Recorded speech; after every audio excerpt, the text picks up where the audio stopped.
नमस्कार. आज मी प्राध्यापक MP पाटील सरांच्या गीता ज्ञानेश्वरी इहवादी दृष्टिकोन या पुस्तकातील भगवद्गीतेतील निष्काम कर्माची व्यर्थता या प्रकरणाच्या मी पाडलेल्या 10 भागांपैकी 7वा भाग वाचतोय. म्हणून नीच वृत्ती हे न संडावे, ऐसे प्रजांते सीकवी चतुरानन. म्हणून स्वधर्मे जे जे आर्जे, ते स्वधर्मेची विनियोगीची. हे वांसुनी पार्था रहाटो नये अन्यथा.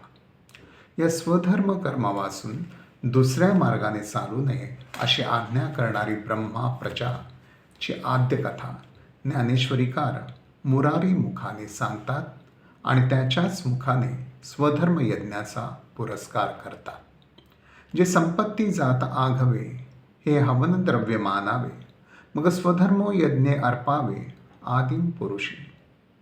गीतेमध्ये यथार्थात कर्मणः या 9व्या श्लोकापासून एवं प्रवर्तित चक्रम या 16व्या श्लोकापर्यंत जे यज्ञ आख्यान आले आहे, त्यातील यज्ञकर्म म्हणजे चातुर्वर्ण्यप्रणित स्वधर्म कर्मच स्ववर्णकर्मच असे ठाम प्रतिपादन गीता रहस्यकारांप्रमाणेच ज्ञानेश्वरीकारही करीत असतात आणि त्याचाच परत परत पुरस्कार करीत असतात. काम गलाम स्तन अजेचे, तैसे जियाले देख तयाचे, जे या अनुष्ठान स्वधर्माचे घडे चिना.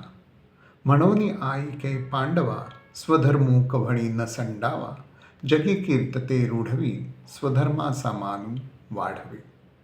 या दरम्यानच्या काही ओव्यांमध्ये स्वधर्म याऐवजी उचित धाम, उचित कर्म असाही शब्द आढळतो. पण मागील पुढील संदर्भ पाहता उचित म्हणजे योग्य असा अर्थ लागत नसून स्वधर्म स्ववर्णकर्म असाच अर्थ लागतो. हा गा शरीर जरी जाले, तरी कर्तव्ये हे ओघे आले, मग उचित का आपुले ओम संडावे. म्हणून तू नियतो सकल काम रहितो, हो निया उचितू धर्मू राहट. तरी उचिते कर्मे आघवी, तू आचरवनी मम अर्पावी. आता श्रेयान स्वधर्म विगुण या 35व्या गीता श्लोकाबद्दल. विशेषतः स्वधर्मे निधनम श्रेय आणि परधर्मो भयावह याबद्दल प्रथम गीतेमध्येच अचानक येऊन मागील पुढील संदर्भात विसंगत ठरणाऱ्या या श्लोकाबद्दल.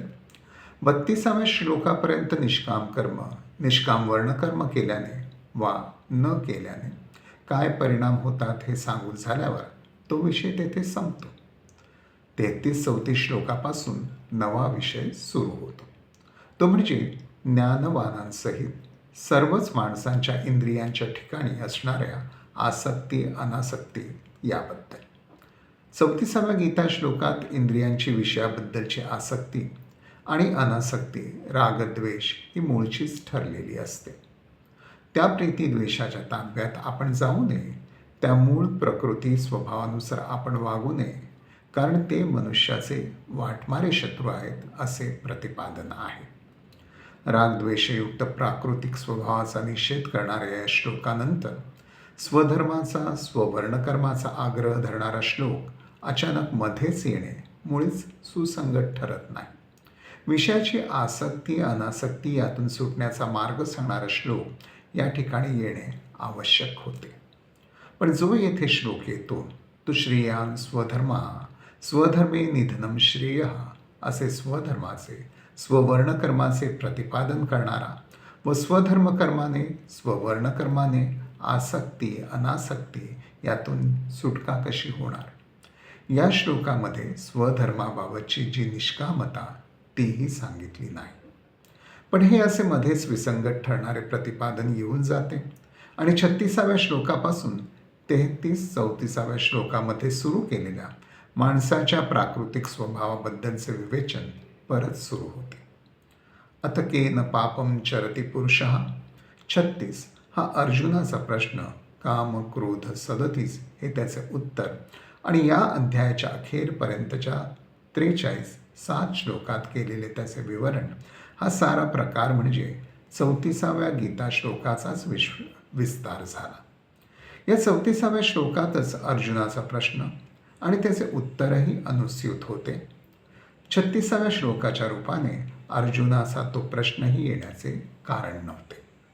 त्या प्राकृतिक रागद्वेषातून आणि त्यातून निर्माण होणाऱ्या कामक्रोधातून सुटण्याचा मार्ग कोणता, असा अर्जुनाचा प्रश्न हवा होता. आणि कोणतेही निष्काम कर्म किंवा अन्य नीतिपर मार्ग या स्वरूपाचे उत्तर येथे सुसंगत ठरले असते आणि तेच आवश्यक होते. पण मध्येच तो विसंगत ठरणारा स्वधर्म वर्णाचा निस्संदेह पुरस्कार करणारा गीता श्लोक 35 येतो. गीताकारांची ही भूमिकाच आहे, तिचे पालपद हे असे कुठेही येणारच. या गीता श्लोक 35मध्ये ज्ञानेश्वरीकारांना मान्य असलेली भूमिका मांडण्यासाठी मोठा बलवत्तर आधारच मिळाला. त्याच्या आधारे त्यांची ती वर्णधर्मकर्माची भूमिका गीताकारांच्या अभिनिवेशाने ते मांडू लागतात. एक निजवृत्तीचा ओम लावा नाशोन नेंदी, आगा स्वधर्मो हा आपुला, जरे का कठीण झाला, तरे हाची अनुष्ठीला भला देखे. एक कचरू तो परावा, तो देखताम किं बरवा, परी आचरे तेनी आचरावा आपुलाची.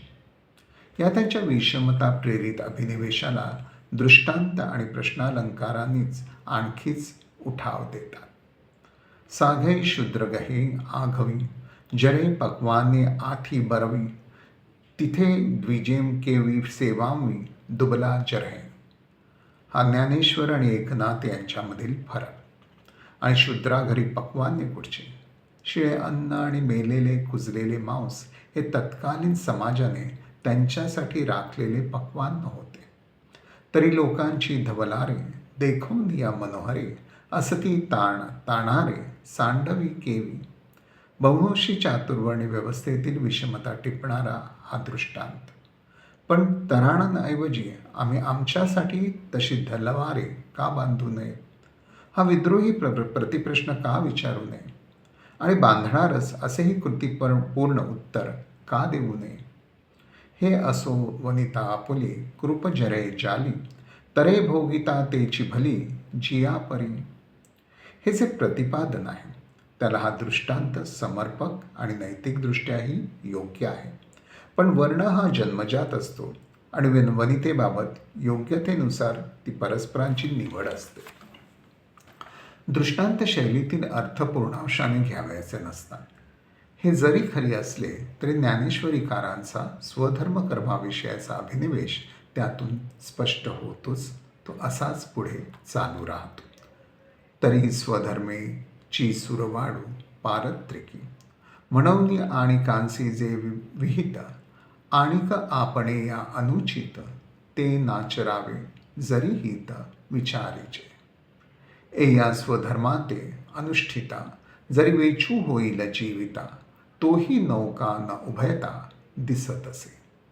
हा स्वधर्माचे आचरण करताना जरी प्राण खर्ची पडले तरी ते उभयलोकी चांगलेच, असे हे ज्ञानेश्वरीकारांचे चातुर्वर्ण्यप्रणित स्वधर्मविषयक भूमिकेचे कळसाचे प्रतिपादन आहे.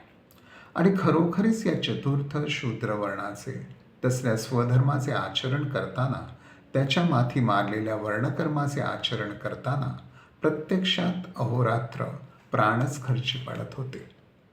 आणि तरीही गीताकार, गीता रहस्यकार, ज्ञानेश्वरीकार याच भूमिकेचा ठाम पुरस्कार करीत असतात. निष्काम कर्माचे प्रतिपादन करता करता गीतेच्या 10, 11, 12व्या श्लोकामध्ये अनेन प्रसविष्यध्वम एषः व अस्तु इष्टकामधुक् 10, अनेन ते देवाः भावयन्तु वा 11, इष्टान भोगान ही वो देवाः दास्यन्ते 12, असे हे कर्मफलप्राप्तीचे प्रलोभन दाखवले आहे. ते निष्कामता या मुख्य प्रतिपाद्याशी विसंगत ठरते. तोच प्रकार ज्ञानेश्वरीकारांच्या भाष्याबाबतही झाला आहे. ते स्वधर्म कर्म कराल तर पारलौकिक मोक्षच नव्हे तर ऐहिक सुखोपभोगही तुमच्या वाट्याला येतील.